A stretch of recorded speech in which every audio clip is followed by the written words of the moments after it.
Santé, finances, agriculture, élevage, gestion des forêts ou du climat, pas un seul secteur n'échappe aux technologies liées à l'intelligence artificielle de nos jours.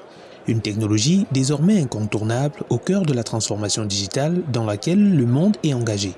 Mais pour l'univers des médias, la technologie représente tout aussi un danger.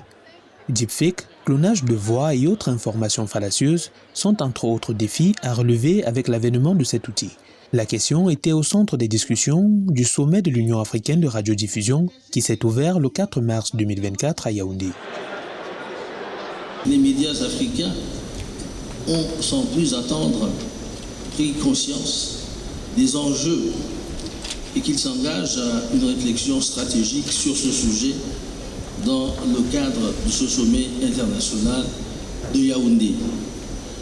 Ils démontrent ainsi, s'il en était encore besoin, qu'ils ont compris leur rôle de critique sociale, mais aussi de défense et de promotion de l'identité africaine. Comment mettre à profit l'intelligence artificielle dans l'univers médiatique africain? Tel sera le fil conducteur des discussions qu'abrite le sommet de 3 jours qui se déroule sous le thème « L'intelligence artificielle, nouvelles frontières dans les médias africains ».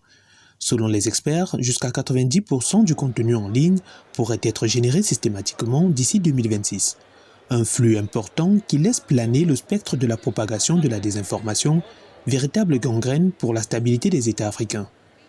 Malheureusement, l'Afrique se comporte plus en consommateur qu'en contributeur au développement de cette technologie.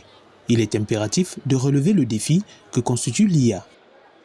Mais on a tout à craindre, mais dans la mesure où j'ai la faiblesse de penser que l'intelligence humaine va toujours prévaloir. Je pense que si l'homme reste maître sans être absolument tributaire de l'intelligence artificielle, il n'y a que l'homme pour conduire ce processus-là, cette nouvelle révolution. Les travaux de ce forum international auxquels prennent part des experts, universitaires et chercheurs, managers de médias et hommes de médias devraient déboucher sur l'élaboration d'une stratégie commune de l'IA en Afrique, à l'élaboration d'un cahier de propositions pour la contribution de l'Afrique à la création du code éthique de l'IA en cours de préparation et à la création de l'Observatoire africain de l'IA.